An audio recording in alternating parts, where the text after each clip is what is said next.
Hallo, welkom beste kijkers. Je bent nu aan het kijken naar de nieuwe reality show. Mijn naam is Elias en we staan hier vandaag op een bijzondere locatie, namelijk in Amsterdam voor het Apollo Hotel. En we gaan David Icke interviewen. Hij heeft dit weekend aanstaande zaterdag een optreden in de Rij. En Purity Event heeft het mogelijk gemaakt dat wij hem ook even mogen interviewen.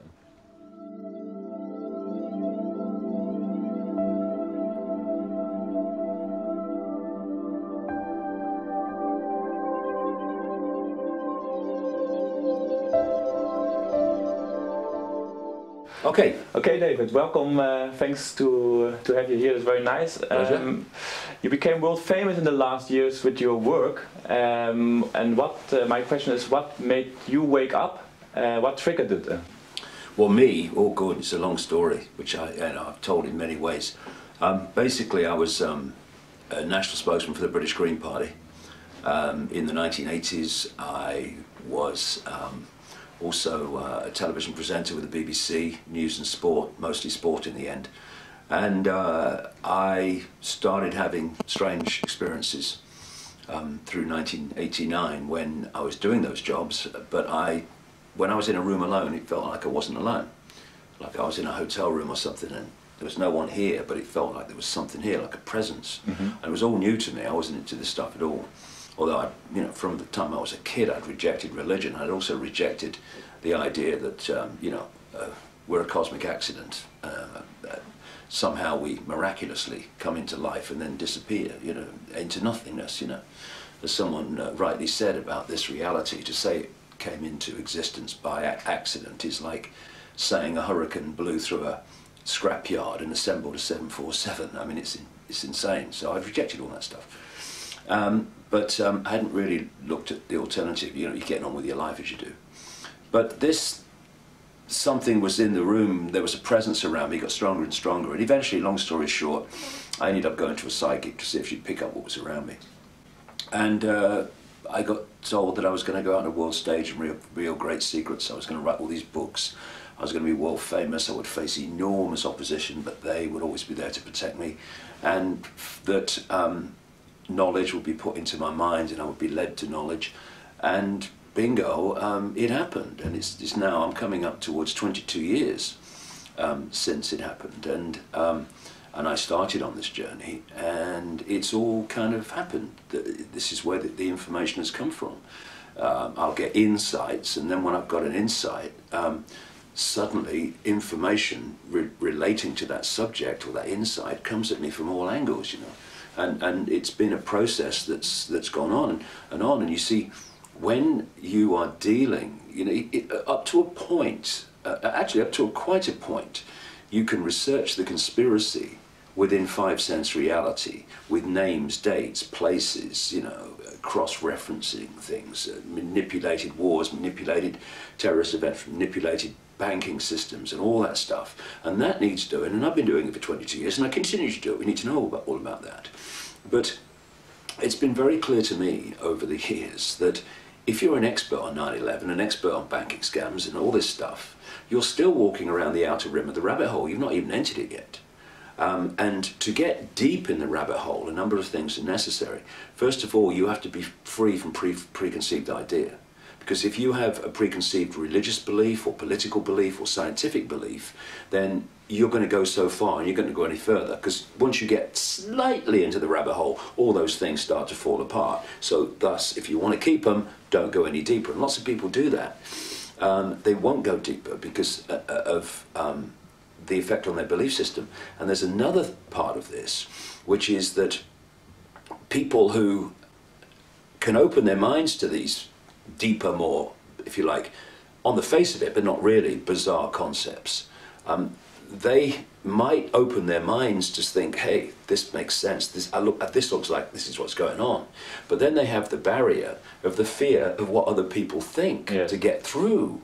And thus they'll suppress what they put out because they're thinking, well, it's so far out, what will people think? People will laugh at me. I couldn't give a damn if people laugh at me. It's of no interest to me. And when I look at my life, and I think, a lot of people, indeed, even most people, if they look at their lives, they'll see that far from being a series of random events, They are a series of events that connect with each other and lead somewhere. Now, where they lead depends whether we're going to come from an aspect of the head, mind, which is going to stop you going into places where your intuition is driving you. And those that do go with their intuition overcome the limitations of mind, and when the mind's going, you can't do that, people will say this, people will say that, going anyway, then they'll have a very different life experience to someone whose head is in control, saying no, no, no, no, stay within the norm, stay within convention. But either way, there are a series of synchronistic events or connected events which are leading you in a certain direction. So when I look at my life from this point of view, I went through enormous, fantastic, possibly unprecedented levels of ridicule in Britain in the early 1990s, because I was a television presenter and a national spokesman of the Green Party. I obviously was well known in Britain, and thus when I came out with some of this stuff, it was widely reported, and Icke's a nutter. And one of two things happens when you're faced with that. You either go under, or you run away and hide, or you say, I am me, I am free. This is me, and if you don't like it, we'll laugh or do the other thing, it doesn't matter to me. And I chose the latter. And see, when you go with your intuition, it was all intuition, I feel to do this, I must do this, crazy as it may have seemed to this. When you go into your intuition, you're accessing your feelings. You know, what do? We say, I feel. We don't say, I feel. We say, I'm thinking. We go, I feel. And here we connect to much higher levels of awareness that can see the journey from source to sea, whereas this can see the next turn on the river. So I'm experiencing that mass, incessant, merciless ridicule in the early 1990s. And I'm going, what's going on, what's going on? Although this was going, it's going to be fine, it's going to be fine, but this is going, what's going on? And then further down the symbolic river, the journey, just round the corner, I'm going to be asked to talk about shape-shifting reptilian entities and the fact the moon's not what it seems to be. Now, I mean, if you're not cleared out here through that mass ridicule of the fear or concern with what other people think, no way round that corner you're going to start talking about that. Because people said to me, didn't you think that people would laugh when you said, do you know, I did, but I did it anyway. You know, yeah. As if I thought, oh no, no one's going to, of course they're going to bloody laugh. They're in these tiny boxes the size of a pea. So therefore when anyone talks beyond the pea, they're going to laugh and ridicule or dismiss or condemn. Of course they are, but vast and increasingly gathering numbers of people are not in the pea anymore. They're out of it. You know, the pea has been burst. The bubble's been burst, and they're starting to look at self in the world in a much more expanded way, which is fantastic. I mean, it's just such a joy to watch it. So once I've come through that ridicule in a completely different state of being, no longer do I care what other people think. Then this synchronistic journey unfolded of coming across people, places, information, personal experiences, which were like some force giving me pieces in a jigsaw puzzle. Actually, almost in the right order to most quickly see where they went. And over the last 22 years, an extraordinary tapestry of information has come together that shows very clearly the world we thought we lived in is not the one we're actually living in. So you get all this information in a kind of mysterious way also, you get some guidance, you wrote books, gave many seminars and gave interviews, so the people on planet Earth get through your work a little bit better idea of how the power structures are functioning.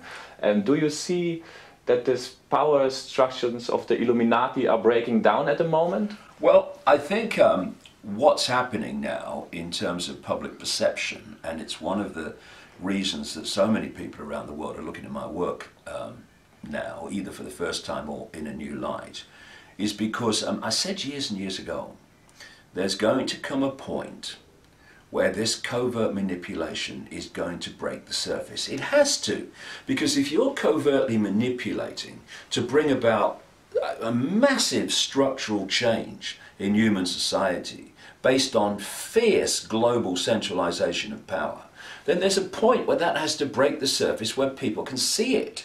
We've been in that period now for a little while, and because every day now, if people just want to look at sources of information where this is being pointed out, or even if they just open their minds and look at stuff even in the mainstream media, you can see this incessant destruction of basic human rights and freedoms and civil liberties. And at the same time, whether it's economic, political, business, media ownership, this extraordinarily fast expanding centralization of ownership and control of all these institutions that dictate so much about our lives. And so it's like for most of this last 20 years, I've been talking about this is coming, this is coming. Well, actually it's here now. And it's just a question of how deeply are we going to allow ourselves to go into it. And so you've got this combination, which is very, very powerful now for increasing numbers of people, where you've got the information that is pointing out why the world as it is and where they want to take us as a human society, and the mind and emotional manipulation techniques designed to take us there. And at the same time that information is becoming more and more widely available, events in the world, in people's daily experience, are supporting that by what is unfolding. So that combination is really, really powerful, and enormous numbers of people now around the world, compared with not that long ago, are now looking at this and saying, actually, this is starting to make sense of the world. And we've seen nothing yet, because once the waters break in the collective human consciousness to realize what the game is, then this is going to expand very fast. In terms of the Illuminati, on one level they're pushing this forward faster and faster, but on another there is a sense of panic. There is absolutely a sense of panic, and it's almost, if you want to use sporting terms, it's like a race to the line, because they are trying to impose a structure of human control, human dictatorship and human surveillance that will oppress and suppress any mass response from the people before the awakening of the human collective mind has reached a point where they can't do it anymore. So it's a race to the line. And so they're pushing it on and pushing it on. And because they're pushing it on so fast, because of this desperation to get all these structures of the Orwellian global state in place before the awakening blows it away, they're starting to become more blatant in what they're doing. And this is only adding to the understanding of the people that actually this is going on. Look at it. And what we're seeing in Europe now is just absolutely an open book to anybody who has understood even the basics of where this cabal wants to take the world and the methods of manipulation they use to take us there. Mm-hmm. What do you think the reason why the people now waking up, what we see in the Occupy movement and everywhere in the world actually, has this to do something with the financial situation worldwide, or something to do with the galactic cycle which comes to an end, which triggers us to go, which brings more higher energies, which trigger us again to see more clear? Well, I have a different view of the galactic cycles, really, which I go into in a book that's out in January called Remember Who You Are. But in terms of the Wall Street protests and their like around the world, 2 weeks ago I spoke in New York. I spent about 3 days every day at the Wall Street protests. And what I saw was a large number of very genuine people. There's a lot of manipulation of that, but there's a lot of genuine people. And also I saw a brutal, over-the-top military force in New York wearing supposedly police uniforms. And it was very much a coming together in so many ways of people awakening to the world, not awakening to it in all the detail of the game and how it's played, which is what has to happen if the protests are going to be effective in the end in turning things round, or contributing to turning things round. But it was also to see the Orwellian police state in front of your face. See, what they have in America, they have something called the Posse Comitatus Act, which is of 1878, which is supposed to prevent the military involvement in domestic law enforcement. So what they're doing, and we're seeing it all around the world, is they're putting the military on the streets with military weaponry increasingly, with military uniforms and military helmets, and they're calling them the police. Yeah. So they're overcoming the Posse Comitatus Act. No, it's not the look, the guy's got a machine gun, right? And he's got a military helmet on, he's got a military uniform, it just happens to be blue instead of khaki. No, he's a policeman, it says, yes, it says it on his uniform, that's where him and being a policeman ends, you know. So this is how they're doing it, and you, around the world. I mean, in Britain, little Britain. We used to have a program on British television called Dixon of Dock Green when I was a kid, in black and white in the 1950s, and he was the policeman with his old helmet on, and he used to wander down on his beat, not a gun in sight, nothing. Oh, hello, Mrs. Jones. How are you doing today? Oh, all right. I hope you get better. And all this stuff. Now, increasingly British policemen, guns, batons, the frickin' lot, and they're looking more and more like American military police. That's what we should be calling them, all the time. So this is a global thing, and it's the unfolding, what I call the totalitarian tiptoe, in stages, moving on, step, towards this global Orwellian police state, in which, in the end, there will be one police force, one global police force, one global military, one global government, one global financial system based on a global central bank, one global currency, which would be electronic, no cash, and a people that are microchipped at birth, so that from the moment people enter this reality at birth, they will be externally manipulated through the chip. This is where they want to take us.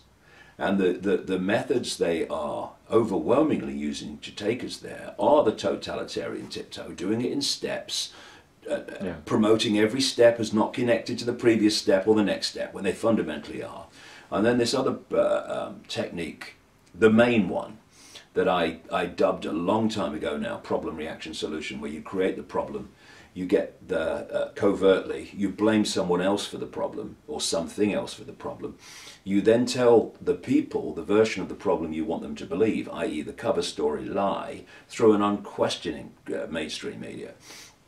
And then you want the people to react with fear, with anguish, with do something. And then you offer then openly, with changes in legislation and society, the solutions to the problems you covertly created. Mm. And what we're seeing now in Europe, as we sit here speaking, is a massively blatant problem, reaction, solution, in which they are systematically crashing the European economies so that they can offer the solution, which is what Merkel and Sarkozy are, both front people for the bloody cabal to their fingertips, which is what they call, and this guy, Jose Barroso, the president of the Commission, never seen a ballot box in terms of Europe in his blooming life. And what's his name? Herman Van Rompuy, this unelected president, another one, you know, if he saw a ballot box, he'd ask someone what it was. And these people are pushing for, they're using the words now. They were frightened before, they didn't want to frighten the children. Oh no, it's not about centralisation of power, it's about just good for Europe. Now they're using the term that they've been after all along, deep integration. Now when you think that 75% of the laws that are inflicted upon British people now start out in the Commission in Brussels, their version of the Soviet Politburo, then what does deep integration mean? Does that mean it means we've got nothing we're going to decide in Britain and these other countries of Europe anymore? That's what they're talking about, this fierce centralised dictatorship. And when you look at the quotes from this man who's known as the father of Europe, or what was become the EU, this guy Jean Monnet, a Rothschild frontman, he wrote a letter to a friend the day after I was born, for enough, 30th of April 1952.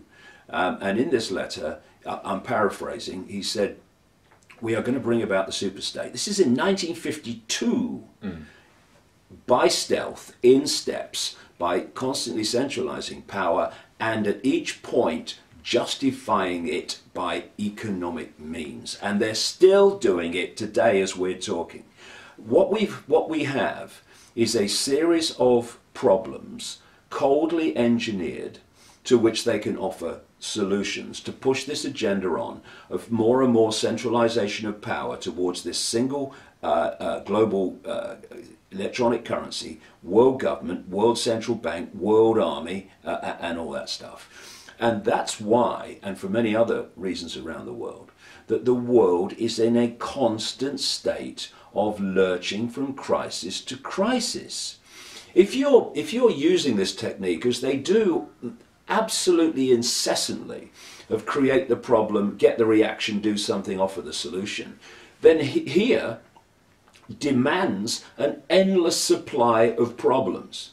What you don't want at stage one is harmony. Yeah. You don't want something working. You don't want people happy with the status quo. You don't want the status quo providing for people in a fair way. No, you have to, because if you go along when things are working and everything's fine and people are happy, and you say, well, we're going to change it. But what do you mean you're going to change it? Everything's fine, go away. So you need a constant, endless source of problems. And so every time they offer a solution, it's not actually a solution. It's the next step to the next crisis. Now you look at this thing in Europe with the euro crisis. Every time through these last few weeks, months, and so, that they've come up with a solution, and everyone's going, this is what they do, you see. They're doing it this week as we're talking. You have this feverish, oh, there's a crisis, oh, and then I've been a crisis meeting, and oh my goodness, if they don't decide to centralise power and give more power to the centre, oh, it'd be terrible, what's going to happen? So this week, while we're talking, there's a crisis meeting. What are we on? We're on the Thursday, it's tomorrow. All orchestrated by these front people, Sarkozy and Merkel. And so earlier on in the week, this credit ratings agency called Standard & Poor's comes out and says, well, if it's not sorted out, we're going to have to downgrade all European economies. The people controlling Merkel and Sarkozy are the people that control the credit rating agency, making that statement to support Sarkozy and Merkel in their pressure for this these changes in the treaty to get more and more centralisation of power and more destruction of national sovereignty. Then Timothy Geithner comes over to Europe, throwing his oar in. Timothy Geithner, the Treasury Secretary in the US, who was one of the major architects of the crash in 2008 as head of the Federal Reserve Bank of New York, the major bank in the Federal Reserve private banking system that controls the American economy. And he's coming over saying, oh, it's got to be sorted out, oh, it's going to be terrible. In other words, you look at Sarkozy and Merkel, controlled by the Rothschild cabal. You look at Standard & Poor's, the credit ratings agency, controlled by the Rothschild cabal. You look at Timothy Geithner, absolute bagman for the Rothschild cabal. And so it seems the Americans made a statement, oh, credit ratings agencies make a statement. But actually they're all controlled by the same force, and they're all creating the situation where there's this panic. Oh, you see it again and again over the last few months. Oh, there's a crisis meeting in Europe, and Sarkozy's standing there on his box making a bloody statement, and the lady from bloody Germany's next to him making this statement that supports him, and so, oh, and they go, crisis over. Oh, they won their way, they've solved the crisis. A few weeks later, new frickin' crisis, and the whole process goes through again and again. And this is how it works. Create the crisis, offer the solution. So you need constant crises. And if they don't naturally occur, which they don't if left to their own devices, then you make them occur. So this is a little bit the trick they're playing, how they keep the people busy. We know at NWO we are also very focused on solutions like the law Nezara and the content of it. Maybe you heard about it, or like free energy devices. Is it important for us to also put the focus on this stuff to get this knowledge known to the people, that there are solutions to the current problems we have? Yeah, well, I mean, I think it was Einstein who said words to the effect of you can't solve problems with the same level of consciousness that created them. And so many things that appear to be without a solution, whether they be environmental, social, whatever. When you open your mind and let consciousness in, and you go beyond that level of perception that we have in current politics and for a long time past, in current business, in current banking, and even in current public wider perception of self and reality. When you go beyond the limits of that and you open the door to consciousness, anyone can do it, then these things become solvable. Mm-hmm. Actually, it's quite straightforwardly solvable, rather than being these great challenges for which there seems to be no answer. And even within the realms of even certain levels of closed-mindedness, the technology exists to overcome so many things. And you mentioned free energy technology. For a start, you know, the base foundation of this universe is vibrational information, and another level of the universe is electrical. Another level is digital, another level is holographic, which is the one we think is physical. So all these fields of information and power are all occupying the same space as each other. So we are aware with the conscious mind here of what we think is a physical world. Actually, it's a holographic world, illusory physical. This can be explained very simply, as I do in my books and talks. But you can also access, and people like Nikola Tesla certainly did, this genius scientist of the 20th century, supposed to come from Croatia, but the Serbians claim him as well, but it doesn't matter where he came from. What matters is what he did. Yeah. Amazing number of people get really, really kind of, hey, he's not from Croatia, he's from Serbia. Does it really matter to what's going on now? I mean, do you think he cares now where he is? You know what I mean? But anyway, he was accessing these electrical vibrational fields, and he was turning them into usable warmth and power. And of course, because he was the man that discovered DC electricity and how to access it, he was the man that really discovered the electric light, not Edison's mob. And he was the man that discovered all this stuff about radio waves and stuff, not Marconi. But a lot of people don't know this, that Tesla took Marconi to the Supreme Court in America and had him, basically charged, if you like, with stealing his patents on radio waves and all that stuff to go with him. And he won. He won. Because Marconi went to Tesla and said, oh, I'd like to work with you. I think you're ever so clever and all this stuff. And he worked with him and he pinched all the patents while he was working for him, right? So people say, yeah, radio, Marconi. No, Tesla. And Tesla, back in the early part, the first 50 years, I think he died in 1943, penniless in a New York hotel room. Tragic. Genius. He had understood the way that these things worked, and he could have given us free energy technology then, which accesses the natural vibrational electrical fields and turns it into usable warmth and power without any carbon dioxide. Now, I've been saying for a long time that this whole idea of human-caused global warming, actually they've changed it to climate change now since temperatures have been falling, is an absolute tosh. It is a political scam of colossal proportions, and it is scientific insanity, really, when you look at it. Even some of the great advocates of it are now breaking ranks and saying, well, actually, it's not true. But this is the point. If Tesla had the understanding of how to give us free energy technology. When I say free energy technology, by the way, I don't just mean the ability to create power more than the device takes to make the power be created. In other words, you get an add-on of energy from the technology being used, thus you can use that to power your homes and everything. I'm talking free in terms of money, because once the technology's been bought and put in place, it's just running with the natural fields of the earth, and there's no utility bills. Now, these people, these forces that are trying to, and people don't realize unless you do the research, fundamentally transform human society, justified by saving the planet from climate change caused by humans, they claim. The same people that are selling this lie are the same people that are suppressing the use of free energy technology as a matter of course in human society.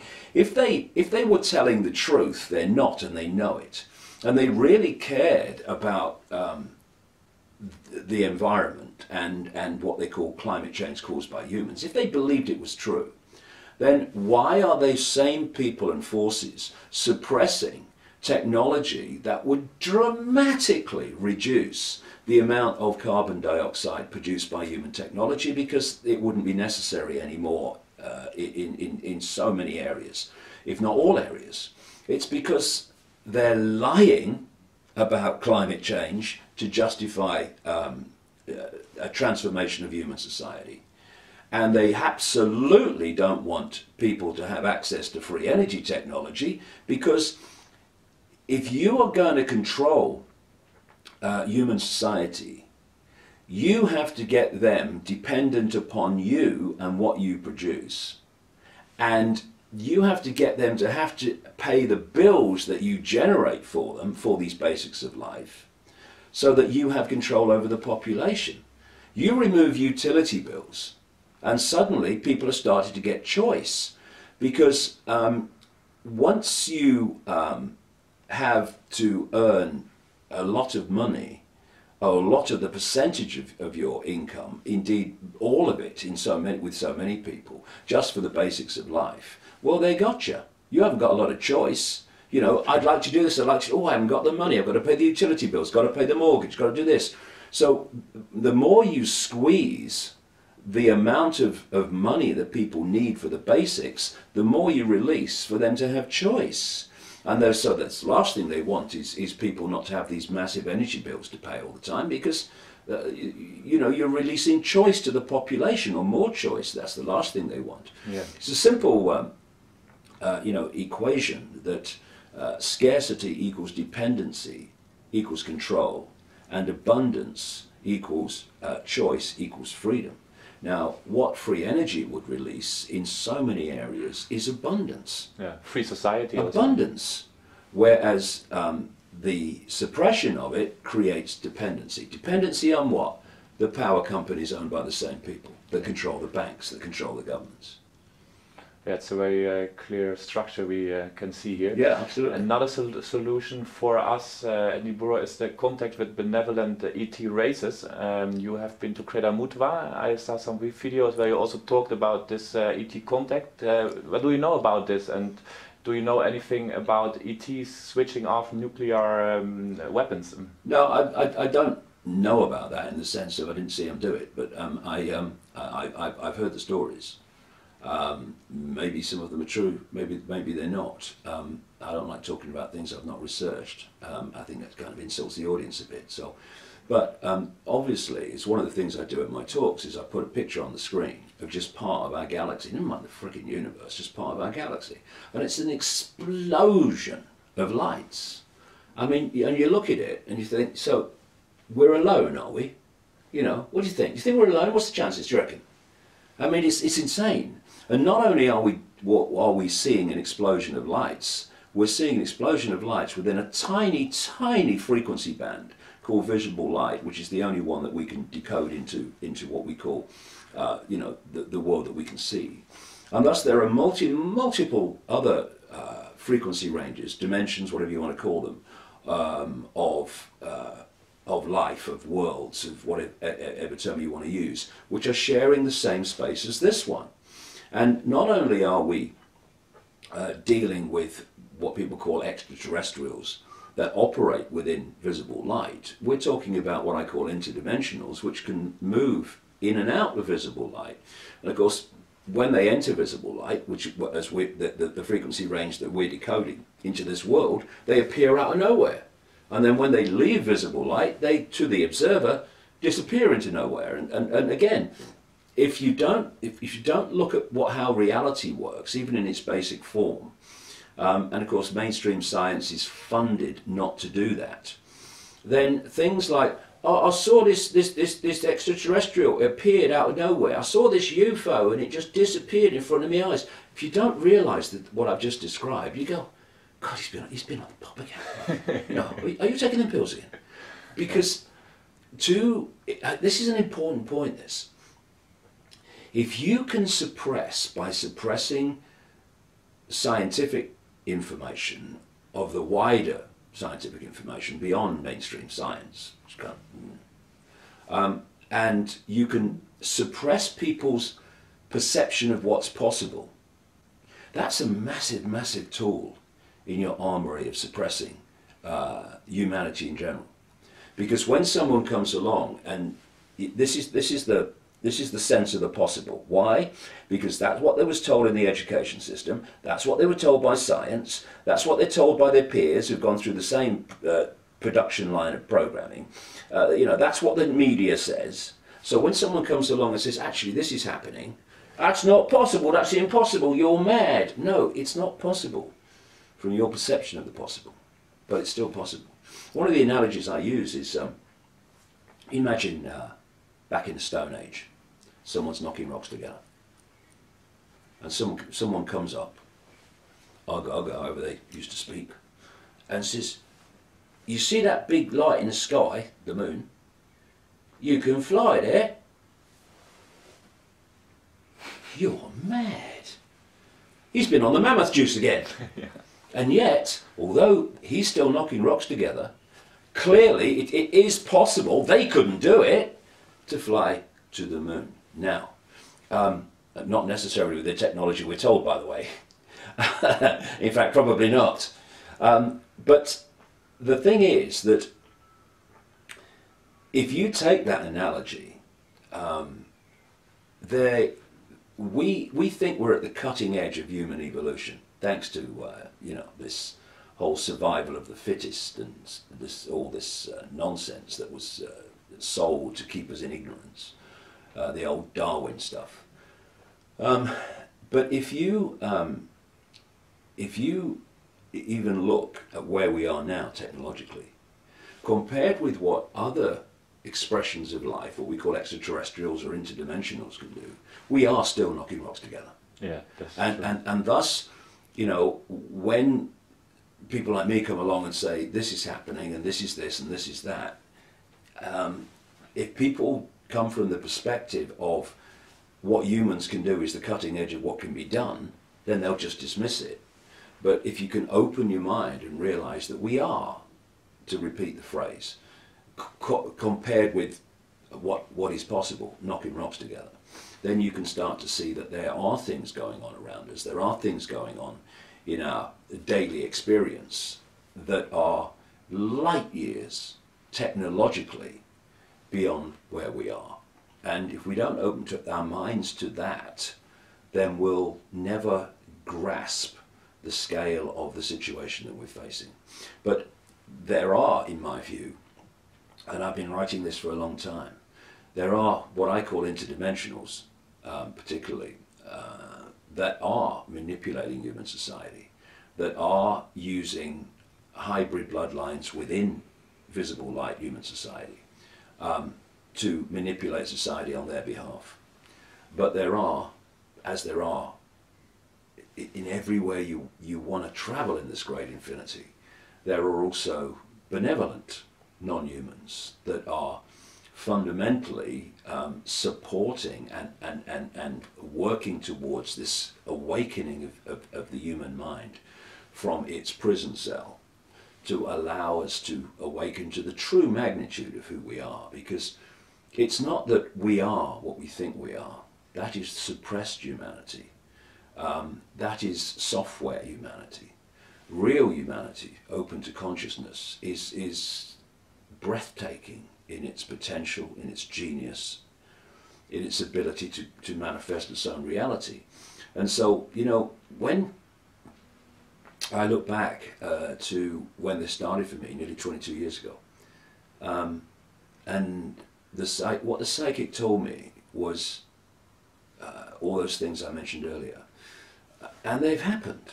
They've either happened or they are happening, because what came through that psychic, she said that they are asking me to tell you this, and it was that, this is 1990, March 1990, that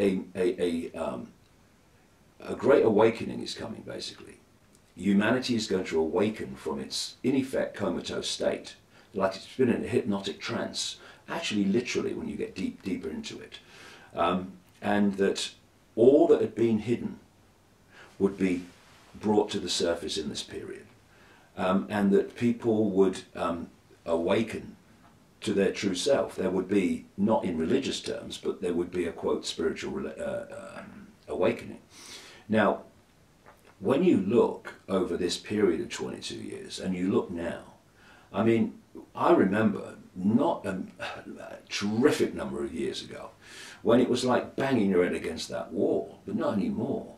Instead of a few coming, they're coming their thousands all over the world. I'm now in Amsterdam as we speak, and it's at the end of what you might call a world tour. It sounds grand, but I guess that's what it is, really, a speaking tour, which has taken me to America twice, to Germany, to Rome, to Sweden, to Denmark, all over Australia, about 6 events, New Zealand, back to America in Cleveland and New York, then to into Europe with Croatia in Zagreb last week, and now here this week. And everywhere you go, boom, minds are flying open, and it's an exponential curve. So while we're having all this stuff thrown at us, something else is going on as well. And so what I'm saying here is that what I was told 22 years ago was going to, it's happening. It's demonstrably happening all over the world. And then you look at the other angle that I was told. And again, as with the awakening 22 years ago when I was told this, there was no sign of it, really, at all. The other thing was that what had been hidden would come to the surface. This energetic change. It was a vibrational change. I gave it the name Truth Vibrations for this reason. First book I ever wrote on this stuff 28 odd years ago, 21 years ago. It's called The Truth Vibrations, after this vibrational change I was told about. And that it was going to bring to the surface all that had been hidden. Now, if we'd have been having this conversation 20 years ago, what would we have known? If we're having this conversation 10 years ago, what would we have known? Look at what we know now we didn't know 6 months ago, a year ago, 2 years ago, 5 years ago. It's happening. These things are happening. So, in terms of the question about ETs or non-human intelligence, then who were they that contacted me 22 years ago and said, you're going to go out and do this, and it was all planned before you came here, they said. It's all planned before you incarnated, was the line. So all you got to do is follow the clues. That's what I was told 22 years ago. That's all I've done. I described it earlier about, you know, the synchronicity. Just follow the clues. And you have to, it has to be done that way, because there comes a point where you go so far out of this reality and the norms of this reality that you're going into areas where if it doesn't come that way, you ain't going to get it. Because that information doesn't really exist within visible light. You've got to get it beyond visible light. And through this whole period, they have been clearly feeding me information and guiding me through the maze, so that I don't keep going down channels in the maze that have a big edge on the end, you know, and turn around and come back. So who are they? Whoever they are, whoever this awareness is working towards the emancipation, mentally, emotionally, and spiritually, of humanity. Now, in some ways it will take the form of extraterrestrials, as we call them, in some kind of what we call physical form, holographic form. In other ways, it will take the form of interdimensional entities, and eventually it's going out into the realms of no form, pure consciousness.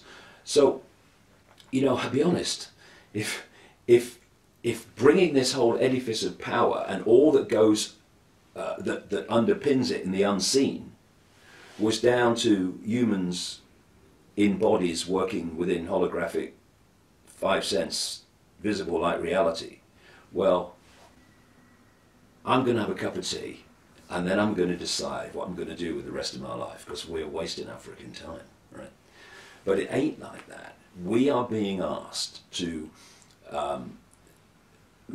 be a vehicle for this transformation and the communication of this information that brings about this transformation with invisible light. But we are not only the ones doing it. It goes way out through the dimensions.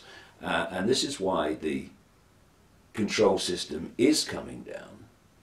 The question is, how traumatic is it going to be as it comes down? Because like a cornered rat, it is not going to go quietly. We're seeing that now. So it's not going to go quietly. There's lots of challenges, and for a while it's going to seem as if they hold all the aces, and then it's going to come down. What I was told 2 decades ago was just when it seems the control system has got all the aces, it's going to come down so fast it's going to be shocking. And that stayed with me all the way through this, and I'm absolutely convinced that's what we're going to see. Because it's about critical mass, it's about the tipping point. The control system, because of this process I'm talking about of vibrational waveform information being the base construct of the universe, and it is decoded through, not least through the physical forms, a fantastic example, because the 5 senses, they receive vibrational information. The ears are classic, but they all do it. They then, and this is mainstream science, they change that vibrational information into electrical information, which is then communicated to the brain. In fact, the whole genetic structure is part of the process, not least the heart when it's used properly. And that decoding process takes it from the electrical into the digital and the holographic. Therefore, that whatever is in this so-called physical world, holographic world, is merely an expression, a projection of the vibrational level. And so, as I've been talking and writing about for a long time now, there is it goes back to when this hijack took over, there is a distortion in the waveform information construct of this part of the reality.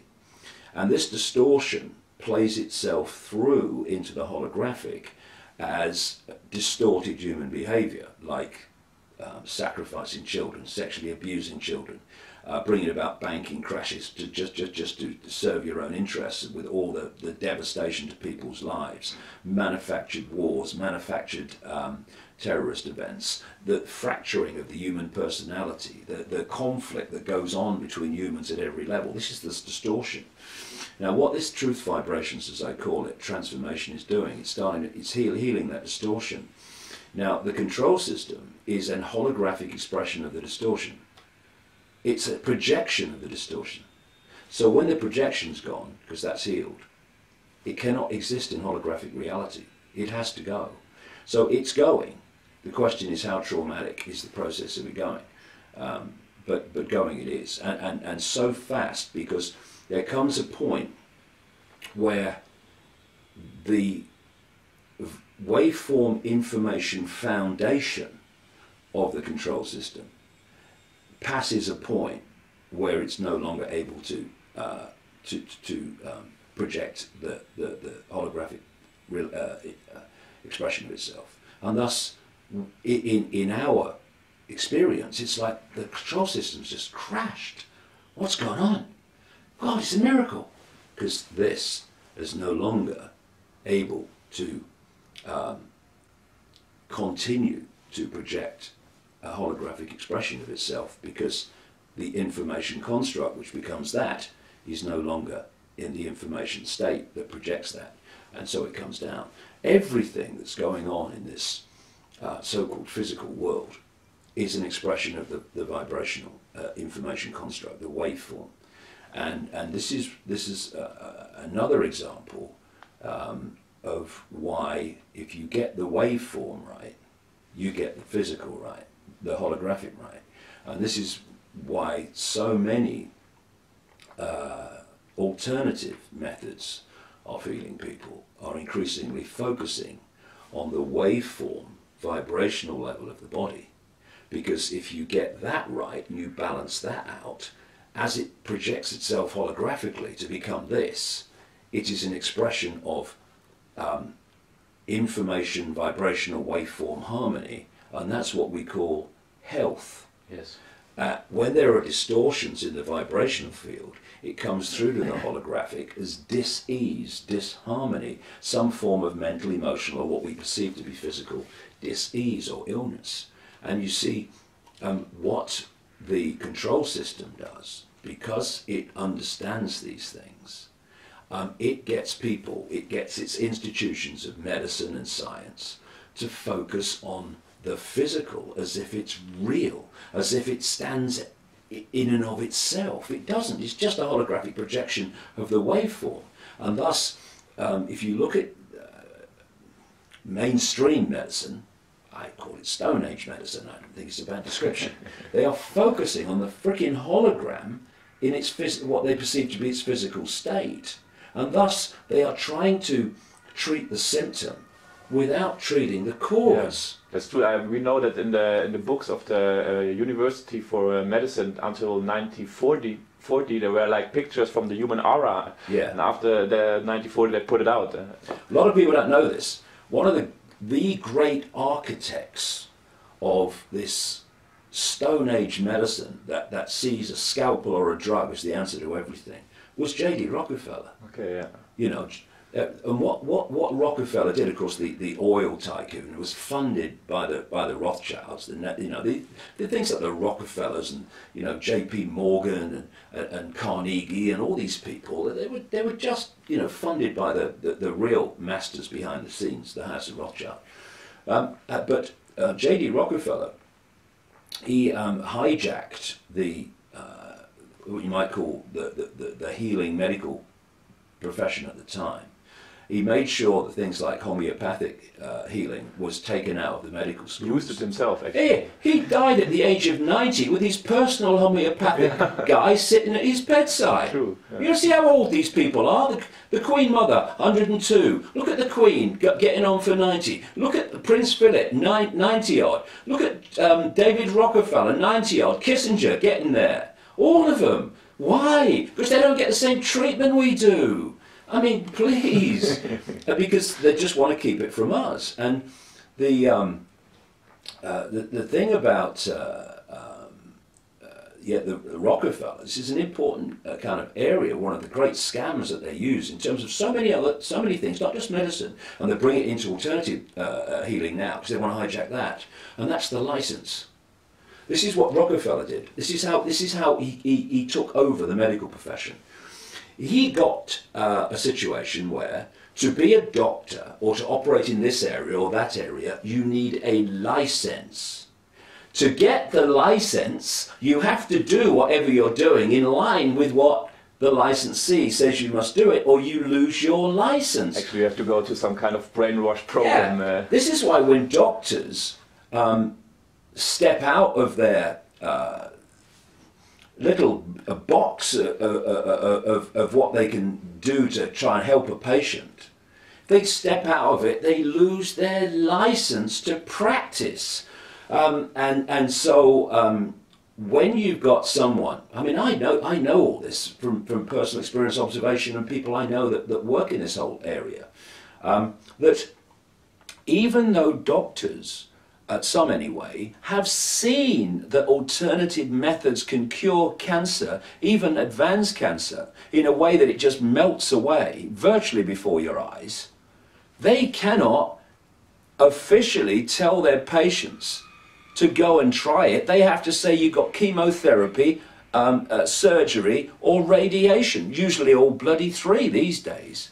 And they're not doctors, they're not healers who are looking for what's best for their patient. They're nothing more than people, you know, they're like terminals on a computer program, just spewing out the same parroted information that's dictated from the centre.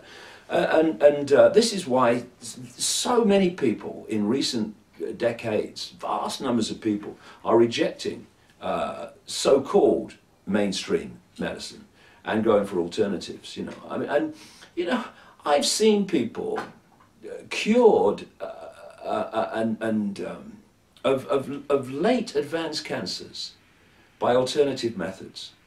And you look, and then I see in the paper, so-and-so's got cancer, some famous person, or maybe it's just you know, a person who's not famous, and they've got cancer.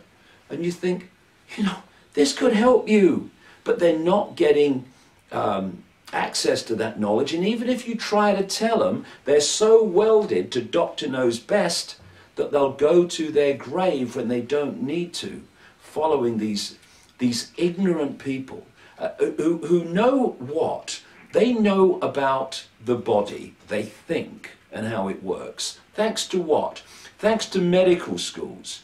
Medical schools that have told them how the body works. Medical schools funded, influenced, and manipulated by the pharmaceutical cartel that has a massive financial interest, though it's more than financial, why this is done, in the scalpel and the drug.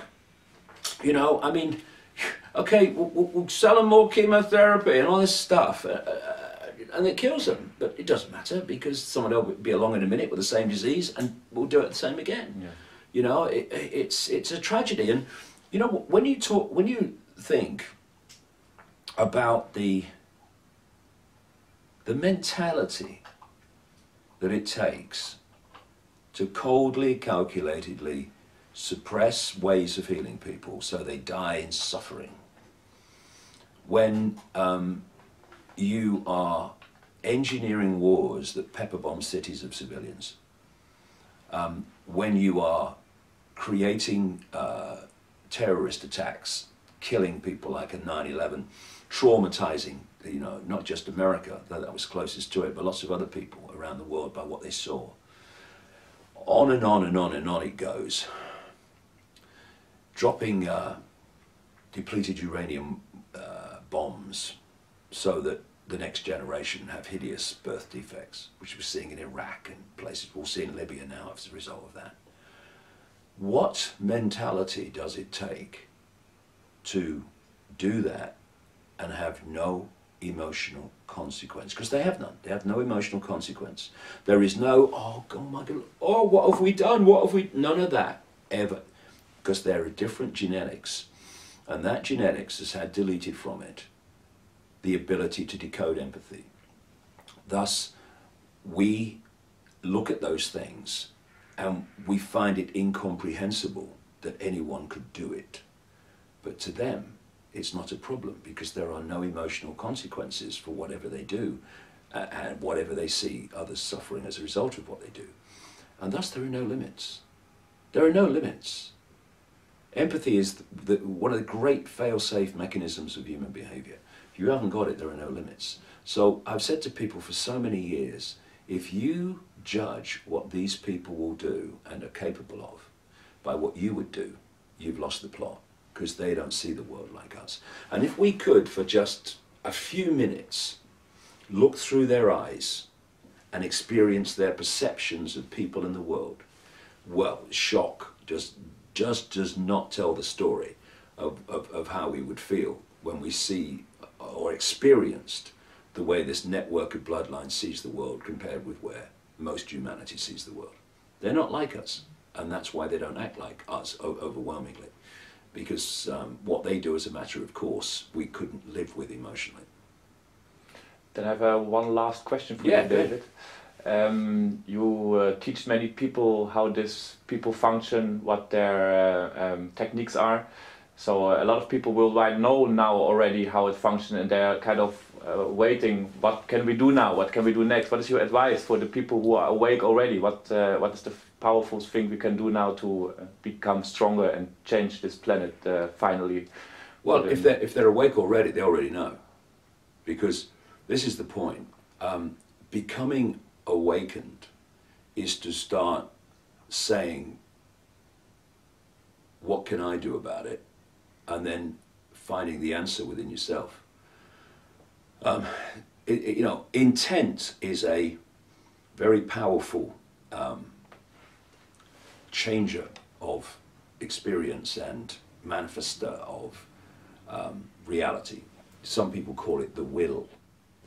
And if you put out the intent and you mean it, it's just, I'd like to do it, I think, intent.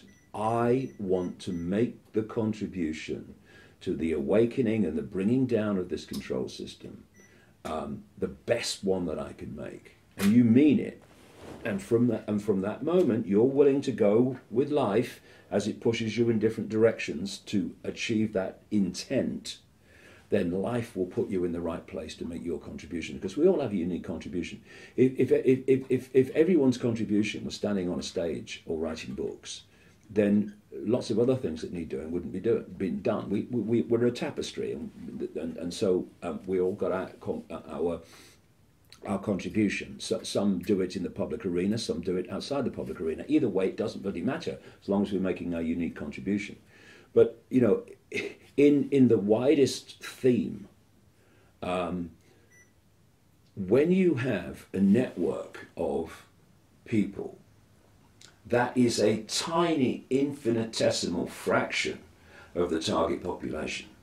I think we've passed 7 billion now, so they say. Then I think I see a way out of this.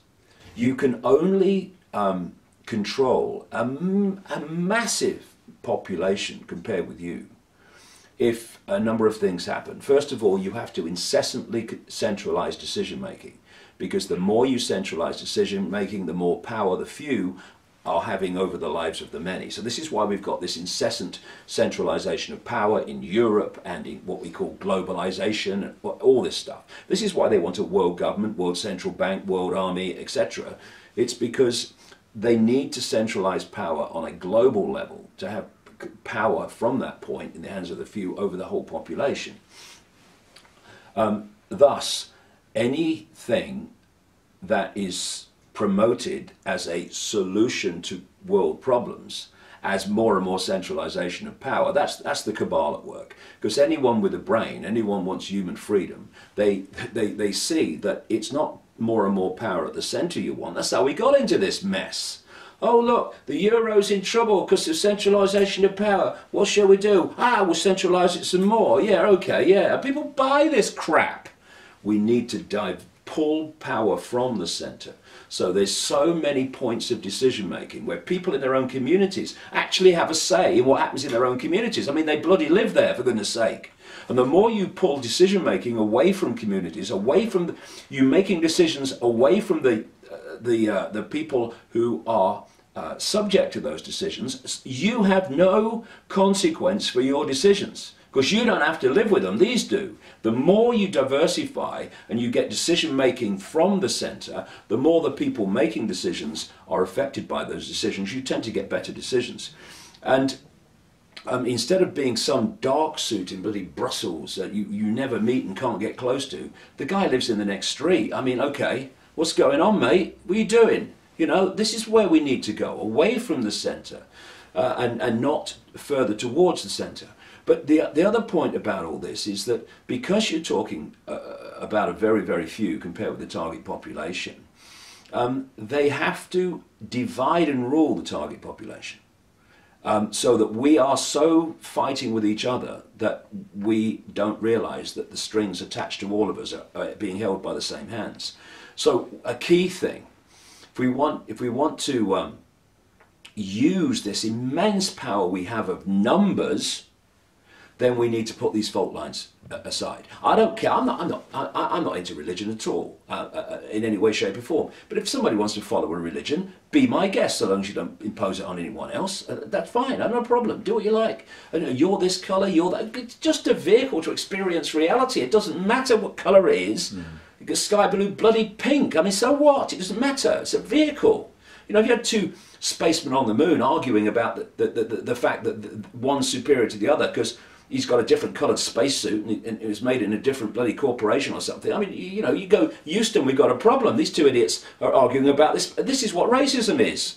Racism is the ultimate ignorance of reality and the nature of, you know, infinite life. So we put down the racist bloody thing. We put down the religious fault line, the racist fault line, the culture fault line, the income bracket fault line. And we realise that this is not a conspiracy to enslave Muslim people or Jewish people or Dutch people, but to enslave all of us. So we've got to start coming together. Because if we don't, we can have a great conversation in our symbolic and literal prison cell when this is all through, they get what they want, or we can sit there for the rest of our lives having arguments in the prison cell about who's got the best religion and which race is superior to another one. You know, we can do it forever, sitting there. I mean, do we want that? No, so let's put the fault lines down now and come together, for goodness sake, into adulthood. It's because we've been children that we got into this mess. And the other thing about coming together and numbers is the system of control can only control the target population so vast with the acquiescence of the target population.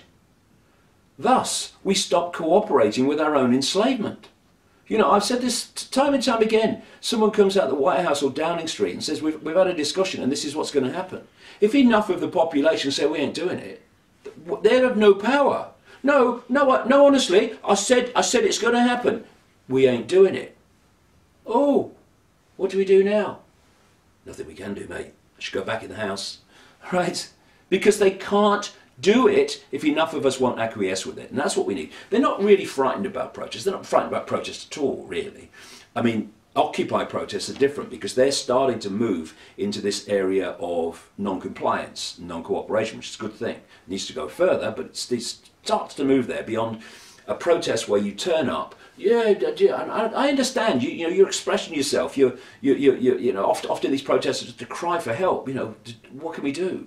But if you just protest and then you go home and business as usual, nothing changes. You know, we've had protests, 500,000 and more in London over the invasion of Iraq. They invaded Iraq, and massive student protests over this appalling increase in tuition fees that are just there to get young people in debt for the rest of their life to the banks, so they pay for their own programming, ironically. Thousands of people protested in London about that. They increased the fees anyway. So protest in and of itself is not going to change anything. Non-cooperation is what's going to change things. And the other thing that we need to start looking at, and those people themselves need to start looking at, are those that work within the system but aren't architects of the system. People in uniform. See, when there's so few of you and the target population is so large, you have to recruit from the target population to run your system. This is where the people in uniform come from overwhelmingly. This is where the dark suit administrators come from overwhelmingly. Not on the level of Barroso. He knows exactly what he's doing, you know. I mean, Barroso, don't start me off. So if we don't cooperate, not even everybody, not even half the human population, but a significant, vast number refuse to cooperate, the system can't cope. It cannot function. And if people start to break away from the dark suit professions and the uniform professions, or at least if they stay within them, refuse to impose Orwellian laws upon the people. It's happening. One or two police here and there in America, they're saying to people, to the authorities, we're not doing that, it's not necessary to treat people like this. So there are some people like that. And as they realise, these dark suits and uniforms, that the world they're bringing in, administering and policing into existence, is actually the world, and bloody then some, because where we've got now in the end, it's just where they've got so far, where they want to go, would make George Orwell wince. They need to realise that the world they're enforcing and administering into existence is the one their children and grandchildren are going to live in. And I had a guy contact me through somebody else who said that in 2 years when he retired, he was going to tell me everything. He was apparently an insider. And because he just looked his granddaughter in the eyes and realised exactly what I'm telling you now. And he was going to tell me in 2 years because he was going to retire then. Well, no. Tell me now. Stand up now. Because in 2 years we're going to be so much further down the road. And it's going to be more difficult. And there is nothing more important in anyone's life, I don't care what it is, than addressing what I'm talking about. Because if everything comes from this, not just the freedom and the suppression and the Orwellian nightmare that our children and grandchildren will have to live in, but what people of a reasonable age will have to are living in. Question is, if you're in your 40s and your 50s, or even me coming up to 60, if we live a reasonable life, I ain't telling you to go, too much to do. We are going to live in this thing. We are going to be subject to this suppression beyond anything even we're experiencing now. So if people don't want to look their children and grandchildren in the eye, because I won't be there then, they want to be selfish like that. Well, be selfish and look yourself in the mirror and realise that you're going to be subjected to this if you live another 10 years. We need to come together because if we don't, we'll be divided and ruled into this nightmare situation. Not that the control system won't come down eventually, but the less we do about it, the more traumatic is going to be the world we live in before it comes down, and more traumatic the whole process of it coming down is going to be. So we've got a choice. We've got a choice. You see, for me, life in this reality anyway, is about choice, consequence, experience. So we can make a choice to do nothing. Consequence, nightmare, global state. Experience, nightmare, global state. Or we can say, we're not having it. Choice. Consequence, we don't have it. Experience, a nicer world than we have now. It's all about choice and consequence. They talk about truth and consequence, choice and consequence. And self-responsibility. Yeah. Okay, thank you, David. Yeah, nice to meet you. Yeah. Pleasure to meet you.